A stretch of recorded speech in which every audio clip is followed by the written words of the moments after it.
Hello, welcome to Creating with Code. If you saw the intro video, you probably heard me talk about something called pencil code. And I want to just go ahead, just jump right in and introduce you to that. So first thing you want to do is open up any browser. It's been updated recently.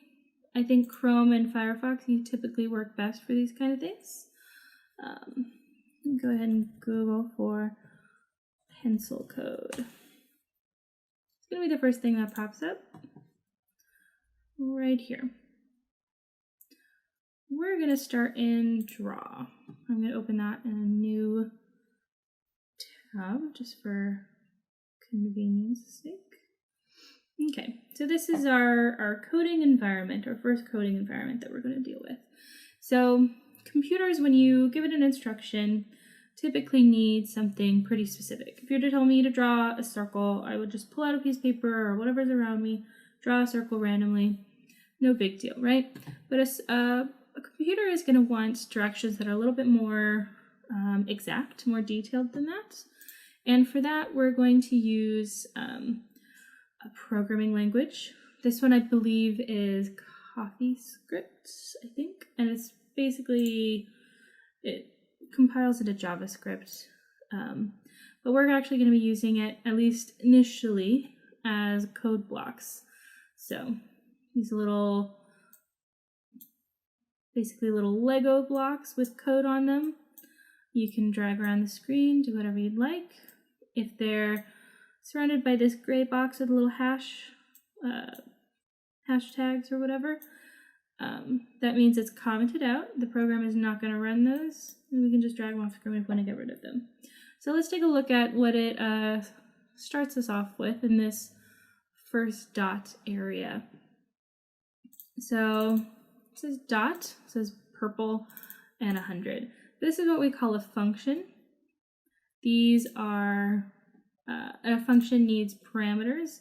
So it looks like this function needs some sort of color and then a number.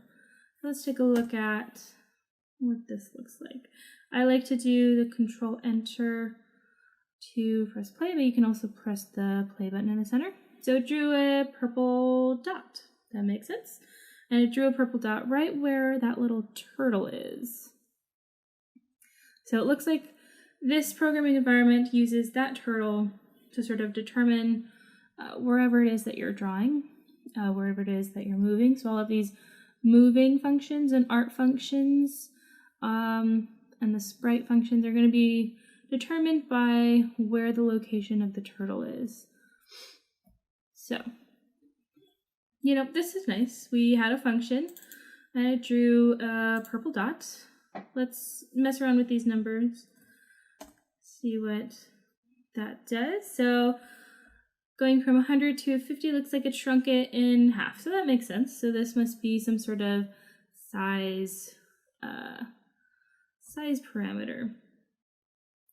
So it's 50 and it's covering exactly 2 little grid squares. So from that we can infer that from one side to the other, this is probably about 25 pixels by 25 pixels. And we actually have these yellow numbers down in the corner. We start at the origin 0, 0. Looks like it goes to about 25. So you can use this grid to help you measure and move stuff around. So this dot function has been interesting. I want to create something cooler than that. So let's move our guy around. Okay. So this is a function fd, takes in a parameter, some pixel length. So it has the argument 100. So it looks like it moved forward about 100 pixels, 4 blocks. So that makes sense. If you're experimenting, don't know what these do, you can always hover your mouse over the code block and it'll tell you exactly what it does. Turn right, turn left, all that good stuff. And then we're going to go to, I'm going to want to draw using the movement of the turtle. So I'm going to pull this function, this code block called pen.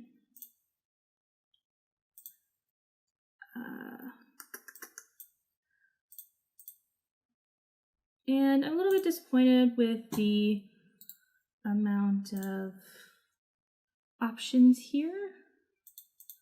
So what I'm going to want to do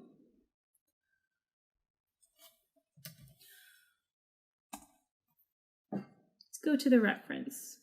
So most of the commands that are available within Pencil Code are going to be listed in here.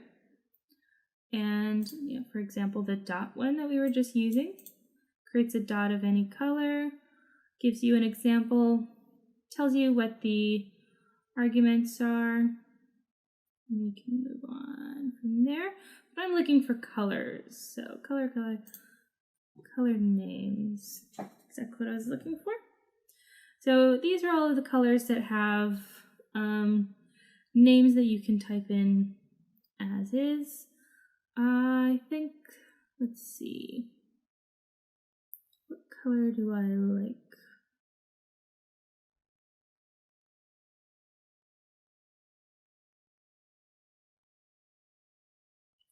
I think maybe this light sea green is pretty cool. So I'm gonna copy that and put it in there. Very nice. So now I have a pen of the color light sea green. If we change this to a smaller number, we create a smaller line. So that makes sense. So something to keep in mind when we're programming is that it is usually case sensitive. So if I were to, say, type this in with capital letters, it's not going to recognize what it is. So we just need to be wary of that. So I want to try and draw a heart. So let me think about what are the various steps of building a heart. So usually I would draw a line at an angle. I would do like a little half circle, another little half circle, and then I would go back to start. So let me try and find, how would I make a line that's at an angle? I'm going to movement. And then right turn or left turn either way. You can hover over it, says LT and RT, it says turn left. So it turns left, and then it draws the line, goes forward, draws the line. Very cool. So 90 is not quite what I want. These are in measurements of degrees. So I think looks good to me. So now we want to draw some sort of arc. So thankfully they have this make a wide arc function that we can use. So I'm going to speed our turtle up to do that because I already know what the function name is, and it's a little bit easier to just type it sometimes. That's probably too fast. I'm just going to go click on this little button down here. It toggles between blocks and the actual programming language. I'm going to just type in speed 15, so it's going to move a little bit faster. Awesome. So this arc looks like it's a little bit too big, or it's making a heart that's at least not going to end up back at the start without looking a little bit strange. So from some experimentation I did earlier, I know 42 is a good number, at least for what I'm making, but I came up with that just by plugging in numbers, seeing what looked good. I want this guy to end up on this line here, so I just messed around with the numbers till I got exactly what I was looking for. Thankfully, being able to run the program and see visually what happens right next to you makes experimentation very, very simple. So we have half of our star, and it's symmetrical. So we basically just need to do the same thing, just in the other direction. wide right arc, 42 pixels, and then forward 100. So that should work, right? Oh, nope, not quite. So let's think about what happened here. Let's slow this down. Okay, so when it gets here, it's going to start another wide right arc, but I want it to be facing this direction. That makes a lot of sense. So I'm going to stick in a left turn 100. Very nice. That looks like exactly what I'm looking for. So I have drawn a heart.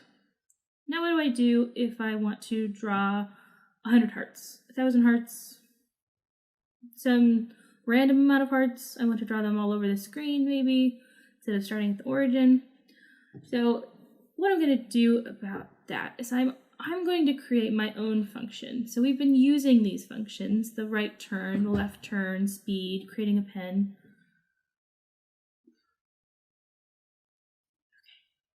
Okay. Not move. Not allowed to move. Okay. I'm going to create my own function. And to do that, I'm going to go to operators. I'm going to pull out this, define a new function. I'm going to stick everything in there.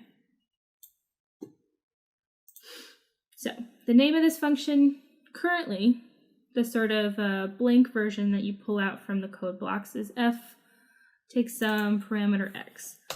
I don't need a parameter, so I can just delete that, and I'm going to name this heart. You want to name things, descriptively, so that makes sense. So I ran the program and nothing happened. So what's going on here? So we want to remember with functions, there's kind of two aspects. There is defining the function, which is what we've done, and then calling the function. So if you think about it, we've been using this forward function, left turn function, without defining it, because it's already defined somewhere in the library in the language. You don't have to worry about that. And all you're doing when you give it the name and an argument is that you're calling the function. So we need to call the function. It's called use a custom function in here, but I'm going to be calling it calling the function. Heart is not a function. So now let's think about what is the sort of order of operations when it comes to programming languages. So the computer is going to start at 1 and go down. So it's going to start a pen. It's going to set the pen to that color and that size. Then it's going to set the turtle to go at speed 5. And then it's going to call a function called heart. But we haven't defined the function called heart yet, which means we need to define our functions at the top.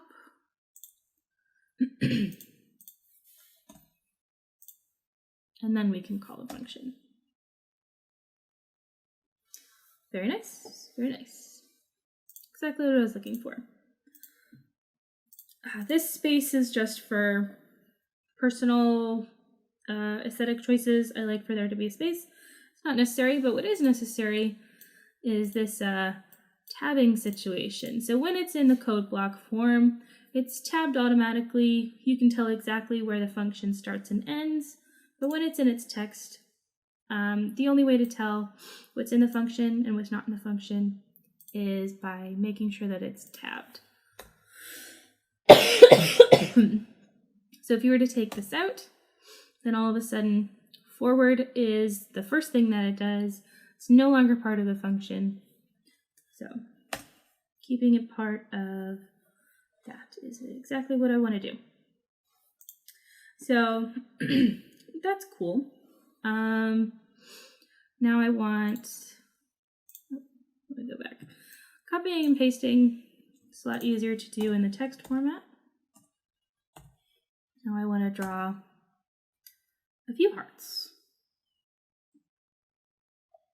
So that's something to keep in mind, is that it's not going to reset straight up when it's done. It's going to be pointed whatever angle it ends on the first heart. So when it's moving forward on this edge, it's pointing somewhere over here. And that's where it's going to start drawing that first heart, or that second heart, I mean. So this is all well and good. I could copy and paste to get my desired 200 hearts on the screen, but it seems like a lot of work. So what I'm going to do instead is I'm going to use something called a loop. So specifically a for loop. So let's plug in that heart inside the calling heart function inside the for loop. Now let's see what happens. Okay, that makes a lot of sense. So it did it once, did it twice, did it 3 times. So what happens in the for loop is that it's going to do it for whatever number of times you tell it to run this loop. So if I were to set this to, I don't know, 20. It's gonna take a little while. So I think I might speed this up.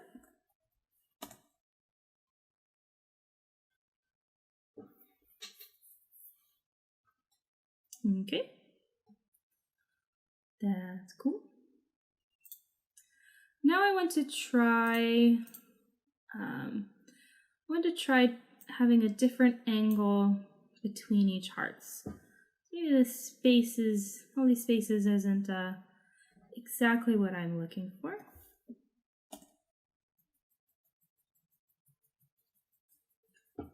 So that's cool. You can, of course, play around with this. Get all sorts of different patterns. Maybe if you keep track of what angles you plug in and the sort of type of patterns, you might notice some interesting things happening, perhaps. So some personal experimentation I did for this program. I wanted to, I like the size, but I want to make it smaller. So what you can do is set that aside, put it in the comments for right now. And you can actually make this 50 and this 21. Oop, not that 21. This one 21. And this one 50. And nothing happens. Why? Because I didn't call a function. Always gotta call a function. Heart. So now I have a smaller one. So that's nice. So you may have noticed that both of these numbers are exactly half of what they were before. So if I want to be able to vary the size easily, I want to use something called a variable. So I'm going to call this x times 50. And I'm going to call this x times 21. Call this x times 21. And call this one x times 21. Oops. Now I need to define what x is. And I need to define x before I go to heart. Otherwise, it's not going to know what x is. I'm just trying to run through it. So now I can draw. Did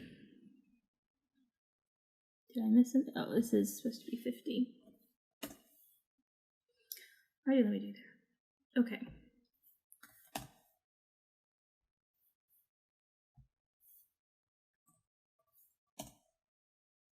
So now I can very easily change the size of my heart, which is very cool. But I actually want to show y'all something else about the for loops. So what I think I want to do, when you run this, it creates, a very cool pattern. But what if I want to kind of create a pattern within a pattern within a pattern?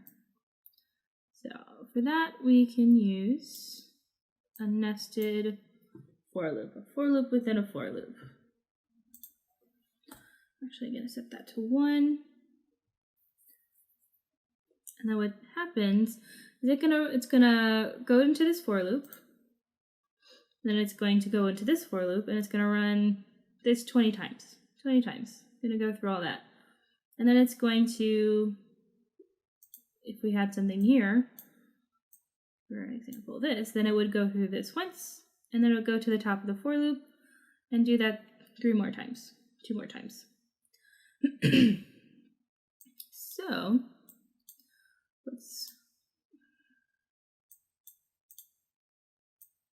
thank you. No, that's not what I want. Okay. So what we can do with this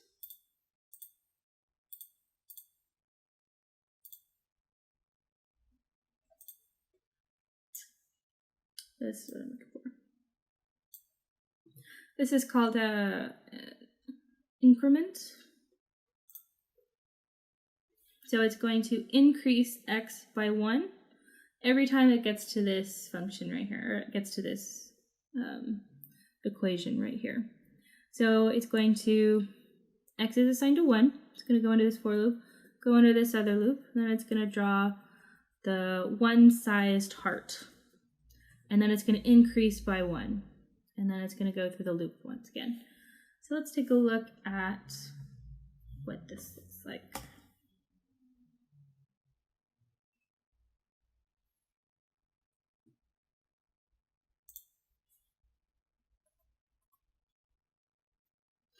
So that's a lot of fun. I quite like that.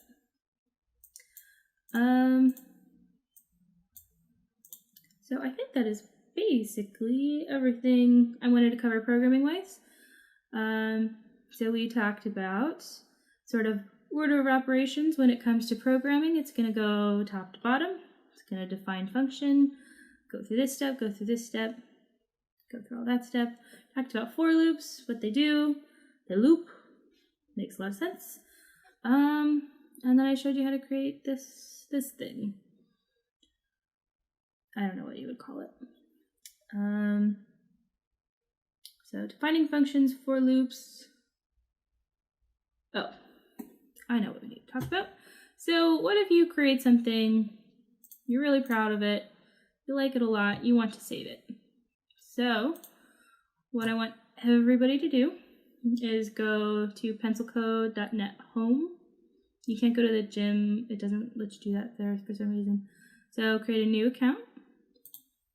I already have an account. And what's very cool is that you essentially get your own little website with your own directory of code. So if you wanted to save what you made, all you need to do is create a new file and go to text.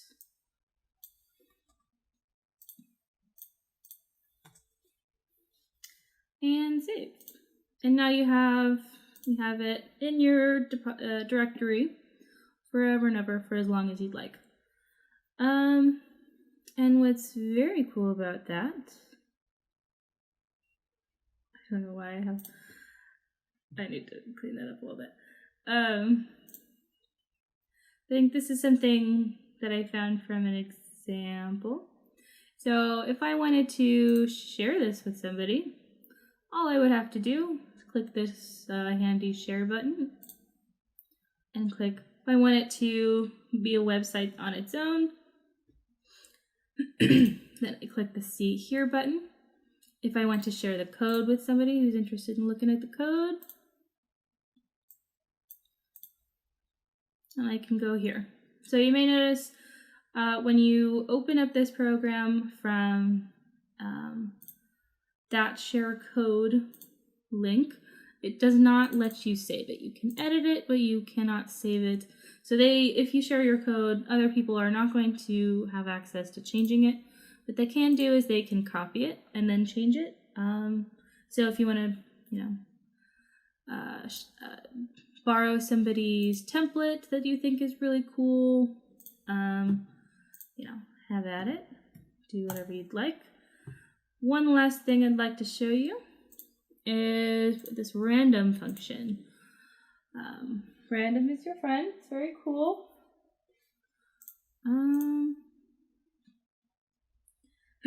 So it randomly selects a location, doing jump XY, always moving to this corner, and jumping some random amount of pixels in any direction. So what's cool about this is it's very easy to control the speed. So you can essentially create your own little animations. You can create sort of interactive stuff. So now I'm using arrow keys to move the little guy around, and I can draw with him.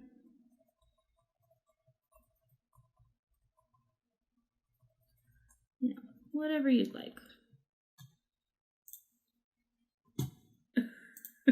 Cleared the clear screen button off. Because I defined create buttons twice. It's very messy. So look at this. So a sneak peek into what we're going to be talking about next week. Or not next week, but next video. Is we're going to be starting on an adventure game. Choose your own adventure. Being told a story, and you get to choose out of some options what happens next. So keep that in mind. Sort of think about kind of story you want to tell. I think mine is like the most stereotypical person, medieval person finds a dragon, that kind of thing. I'm not particularly creative. But yeah, start thinking about the story. Start trying to get some creativity, some ideas rolling about sort of twisting paths you want to make. All sorts of options. So keep that in mind. And I think that is it. Please share your projects with me if you're comfortable with that. In whatever email you send them to me, let me know if you're comfortable with me sharing them in turn, like if I want to include them in videos down the line as really good examples, or just like a student showcase of everything y'all have done, anything that's particularly cool, anything you're proud of. Also, if you're just needing help with something, feel free to email me, ask me questions. It's what I'm here for. I'm here to help you figure stuff out. So if you get stuck, if you're getting error messages, or you just can't figure out how to do something, email me. My email should be somewhere on that summer camp where you signed up for the summer camps. And I'll also be including some links to some of this code that I showed y'all today. And I think that's it. So I hope you enjoyed yourself. I hope you had the creative juices flowing or whatever. So I look forward to seeing what y'all come up with. All right. Next time. See you later, okay?